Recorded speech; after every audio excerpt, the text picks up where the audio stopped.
What's going on, y'all? Comedian Mo Green here. And today is a milestone, a monumental milestone. Because on this day, exactly 10 years ago to the day, I decided to finally get on that stage and do stand-up comedy. Now, I wrote my first couple of jokes, or attempted to write my first couple of jokes, I want to say, in 2002, but I didn't get the actual courage and motivation to actually do it until 2014. Now, I wish I would have started earlier, but you know, hindsight is 2020, and here we are. And this is the one artistic endeavor that I can honestly say I stuck with. I stuck with it, you know. I was a poet for like 6 years. I've been recording music and trying to rap, since like 93. But this is the one endeavor that I stuck with. It's something that was always a part of me, like as far as just humor and being silly and things of that nature. But to take a lot of my ideas and stories and you know, just things I've been through, and I'm actually translated on stage and get paid for it. You know, it's been a wonderful thing. You know, I traveled all over the country because of comedy. Been to Cali twice. Been to Montana. Been to Memphis a few times, 3 times. Oh, I'm washing my car, and I'm just trying to get my car in position.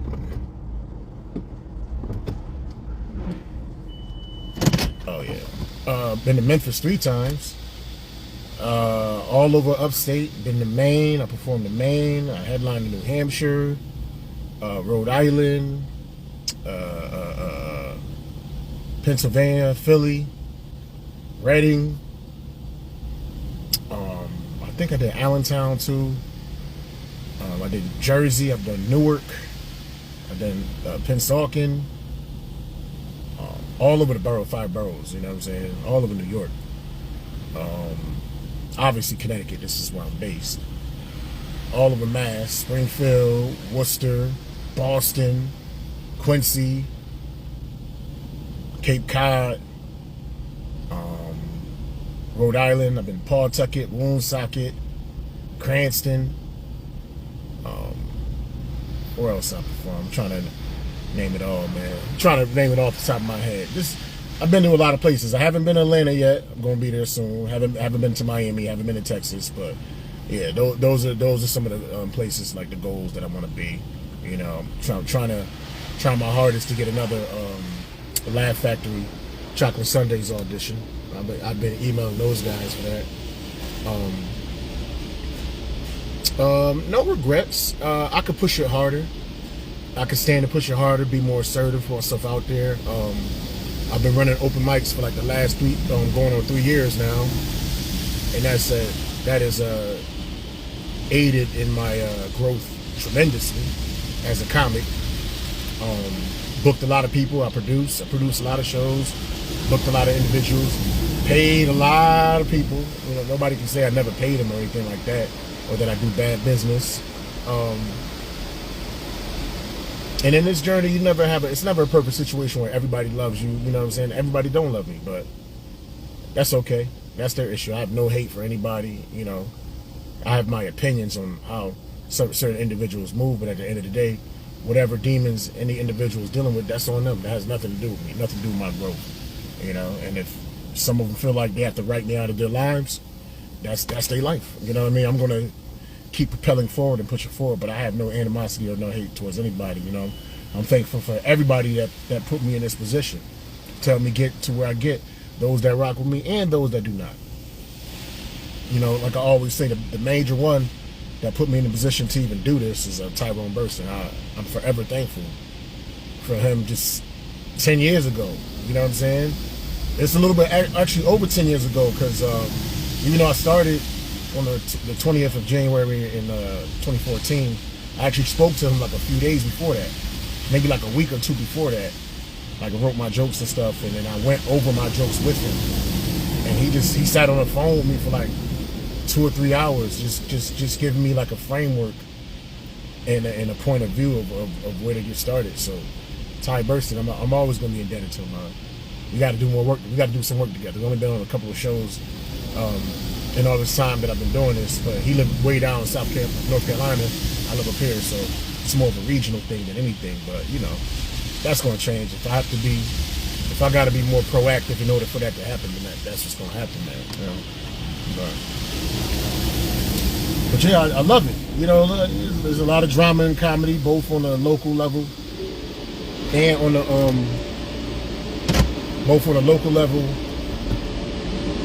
and on the national level.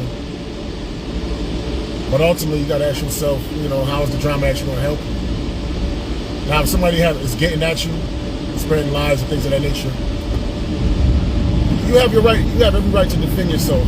You know, especially if it's something that's going to really potentially affect your career, affect your personality, your character, whatever. But I always tell the young cats, man. Always try to wash my car.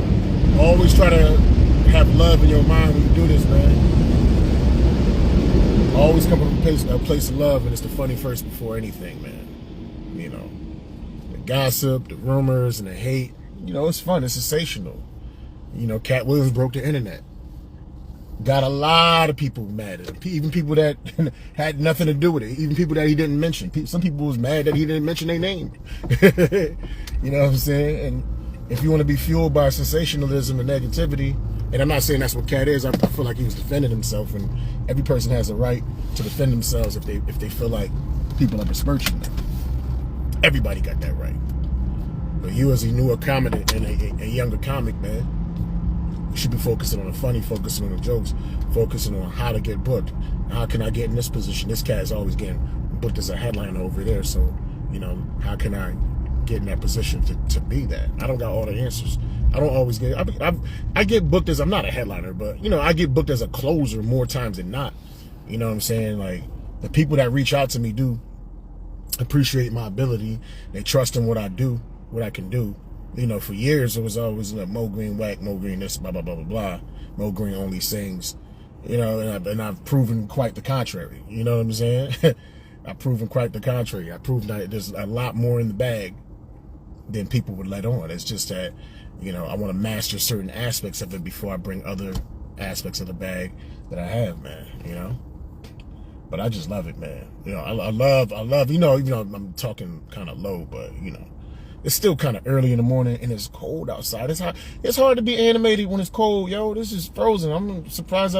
If I did not have to be out here, I would not be outside. I'd be in the crib, but gotta hustle. I gotta hustle, man. Gotta make that paper, man. But it's just a beautiful journey. I got a bunch of things coming up.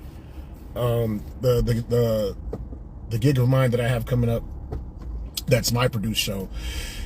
The closest one I have is February the 25th. I'll be at the Elbow Room, and I have Andy Steinberg and Timothy Lovett. You know, Andy Steinberg is Ari Spears' opener for the Spears and Steinberg podcast. He's also his co-host on the Spears and Steinberg podcast. And Andy's a beast. I fuck with him. You know what I'm saying? I saw him at an Ari Spears show a couple months back. We connected kind of like that. So we got work to do on February 25th. And Tim Lovett, Tim Lovett been booking me forever, man. Out in Mass, you know what I'm saying? He's from the Northampton area, but Tim Lovett been doing over 10 years as well, man. You know, it's gonna be a real strong show. You know, I just have to finish putting together the flyer. I should have that done by today. And if anything, I'll put the flyer in the comments right here.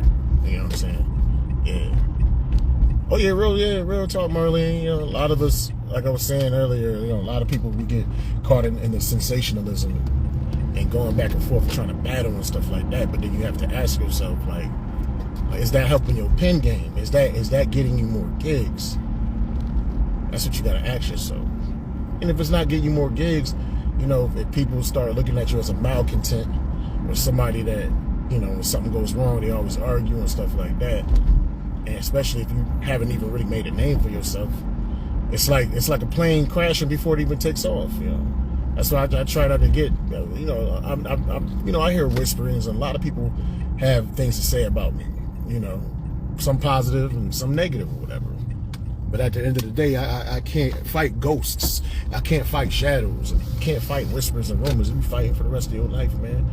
As long as it's not something that directly affects you, and if they're not saying to your face, then all right, let them keep talking. Let them keep promoting you and advertising you, man. You know what I'm saying? Now, like I said, now if that's how individuals want to, I don't knock anybody hustle. Like if that's how individuals want to run their career, just based on beef and drama, then hey, who am I? Who am I to knock that? That's how you do. But nah, I think a lot of comedians forget. Yes, a lot of us come from depressing situations and we deal with a lot of demons, but I think a lot of individuals forget that the purpose of this is to make people happy, yo. I remember one comedian, like one quote-unquote mentor, he straight up said he don't care how the people feel. When he do his comedy. I'm thinking to myself, that's why you stuck in the spot that you at. Because of your shitty-ass attitude. Hey, 1 second, I gotta do something real quick. I had to drop something off real quick, but yeah. I try to do it as much as possible now, but behind the scenes, people talk. And, people vent and say what they say about people or what have you, but there's an unspoken comedy rule, and a lot of comedians, a lot of veterans break this. And like I said, if somebody coming at you on a public platform, you have a right to get back at them on a public platform. But if you know them personally, you can still get at them behind the scenes, just talk to them or whatever. But as far as rumors and innuendo and stuff like that, nobody saying it to me directly. And I take residency rent free inside of their mind, and for some reason they want to talk about me, and I literally don't even know I barely know they exist. As a matter of fact, the only time I know they exist is when people say, "Yo, this person was talking about you." I was like, "Really? I was getting some pussy. I wouldn't even think about that motherfucker." You know what I mean? Like, that ain't none of my business, man. It ain't like people just running up on people. Comedians running up on comedians and just punching them in the face for just no reason, just because they don't like you. Like, it don't work. Like, usually when there's violence or something like that, it's because somebody got violated and provoked said violence. I don't violate to provoke violence. You know what I'm saying? That's not how I move. If I do something to say something to provoke somebody and I get slapped in the face or punched or get in a scuffle, then I kind of brought that on myself. And I don't move that way at all. And there's been plenty of times where I've been violated in public when I had to restrain myself. Plenty of times. But even in those instances and situations, I still see like what part did I play to even be in that situation, to have the potential violation, man.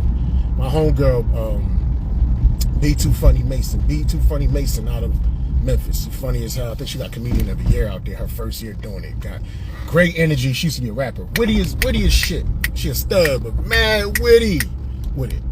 Like, you say something, she gonna have a comeback instantly. But she had this one phrase that really, really, really stuck with me. And I applied it. I've been applying it even before she said it, but just hearing her say that, it just meant so much seeing somebody else share the sentiment. She was like, yo, if somebody's showing you that they don't fuck with you, if they showing you, they might not say it, but if they're showing you that they don't fuck with you, stop doubling back to make sure. Stop doubling. Yo, you sure? Like, why you don't want to talk to me? Nah, fuck that, man. People delete you as friends and they block you and all that, and they try to be nice. And they, like, if somebody delete me as a friend, I don't. You know what I'm saying? To me, you delete me as a friend on the book.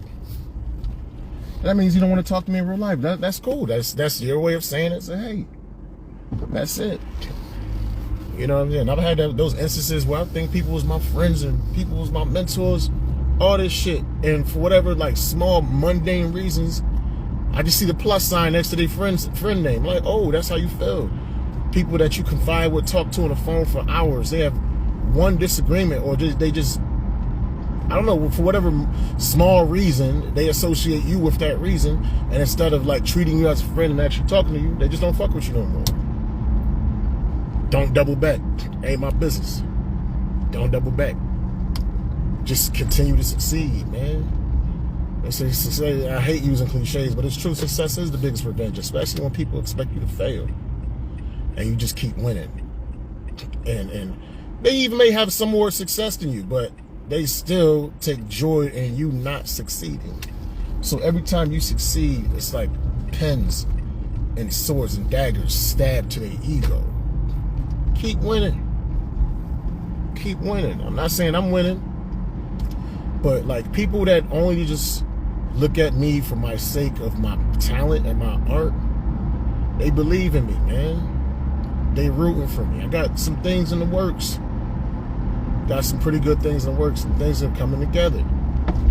Everybody's trajectory is different. Some people get on in 6 months. Some people take 20 years.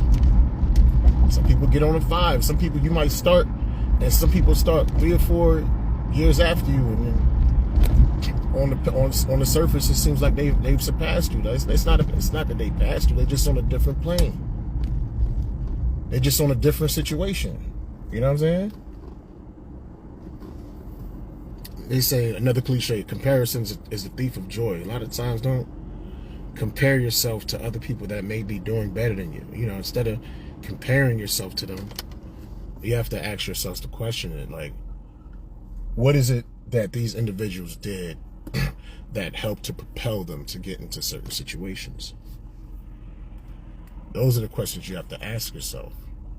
You know, you may be struggling, you know, with the comedy for like 10 years or whatever, but you might have a family, kids, and a certain type of job, which limits you the ability to go at it as much as maybe a younger, like a college student or something like that, or just a young person that don't have to work, that just come from a lot of money.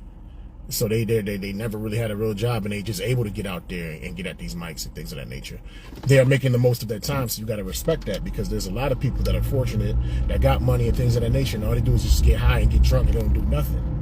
So even if a person has a quote-unquote silver spoon, if they're putting in the work, hey, you got to respect that, man. And don't worry about them. You make the most of your situation, man. We all got an expiration. Listen. We all got a time where we are about to check out in this physical reality. And the purpose is to shine as much as we can within this reality. Every star doesn't have the same amount of brightness, but every star does shine. When the star stops shining, that's when it's over. And I don't think, you know, it may stop shining, but it just transforms into something else. Energy can't be created or destroyed. It just changes into a different form. Yeah, but this, you know, not to get too deep or too philosophical on this, you know, usually I give this long laundry list of all the people that helped me get started, all the people that have helped me on the way. And it's a long laundry list, and some of those individuals I don't deal with anymore. Some of them, they might not deal with me or whatever, so I'm not going to go through that. I'm not going to do that this time. The only name I called out is the name that really, the major name that put me in a position to even be doing this and giving my gift to the world. That's Tyrone Burston. I will forever be indebted to him. Told him, man, first time I get my first real money, where you know, I got disposable income where I could just be like, here, oh, he getting some of that. He getting a little piece. It may not be much, but you know what I'm saying, he getting something. There's gonna be something, you know, something substantial. You know, he getting something substantial. Because I wouldn't be doing this shit if it wasn't for him. I have real talk. Forever indebted. But it's dope. Tonight, man, my boy Cliff Muller has his birthday show. That's my right-hand man in comedy. My closest dog in this comedy game, man. But he gonna be doing this thing with the homie Ish Gupta. They do like a dual birthday show tonight at the Elbow Room. So if anybody's in the West Hartford area on this January 20th, 2024, tonight, 8 o'clock, slide on down to the Elbow Room and see yourself a hysterical show. I'm going to pull up. Say I'm going to pull up and support the peoples, man. I think the first one he ever did I want to say 4 years ago. I think I was supposed to headline it, but like a dummy, I double booked myself. And so I did that one first. I opened up and did my thing, and then I had to run to another gig. And I still feel bad about that to this day. I should have closed that first show. I should have canceled out the booking, but you know, live and learn. Live and learn. And I did great on both shows. It's fantastic.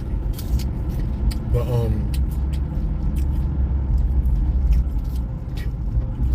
10 years coming. It's crazy. Like when I started, I was 34 years old when I started this. And I said, and then once you get started in comedy, you start getting a little game, and like the OGs tell you, yeah, you know, before you really start getting paid consistently, it's gonna take 10 years. Now, I started getting like paid like way before 10 years, you know what I'm saying? Consistently way before, but even just beyond the pay, as far as like kind of like finding your voice and having like a decent act and having certain jokes that you go to, they say it took about 10 years, and it was right.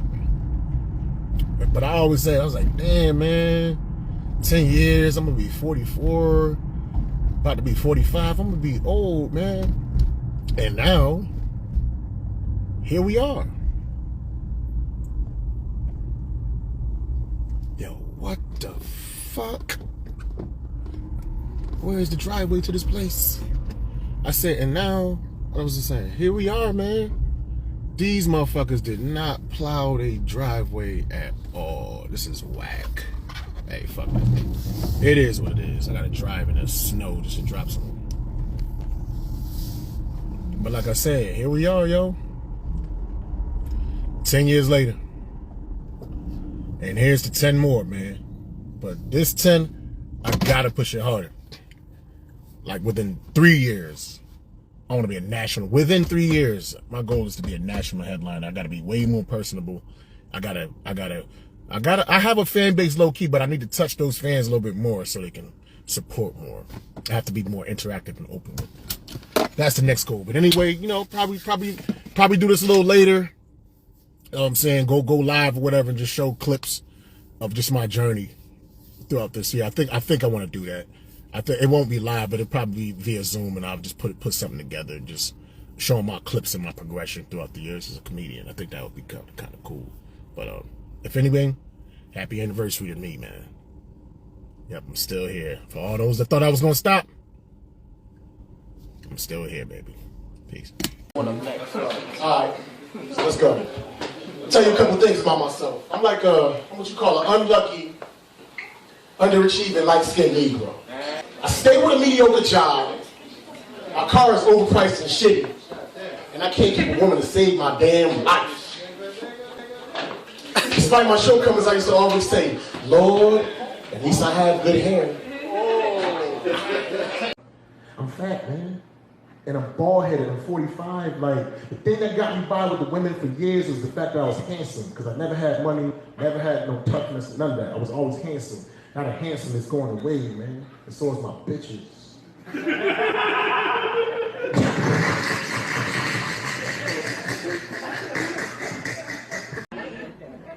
Did you guys have an easy time finding this place? I didn't. that dark street, man. You got like a black man in the woods. A country club. White people. I've seen Children of the Corn. I've seen Get Out. You could actually lose your life if you're a fan of shitty music. The sex goals change when you get older. You know what I'm saying? Sex goals change. When you're young, it's all about the orgasm.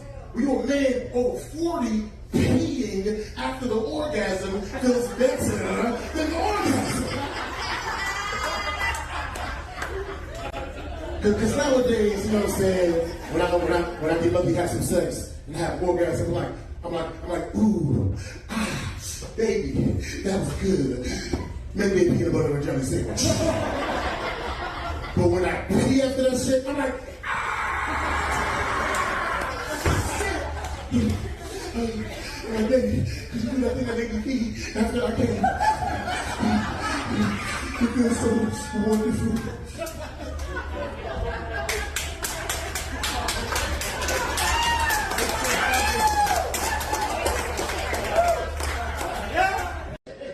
I gotta go to the motherland and have myself a child with a beautiful African sister. And do you want to know the main reason, Betty Shabazz?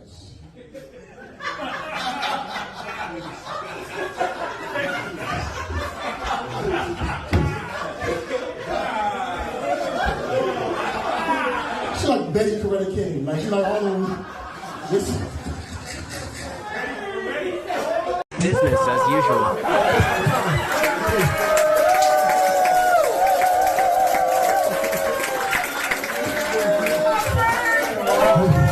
Thank you.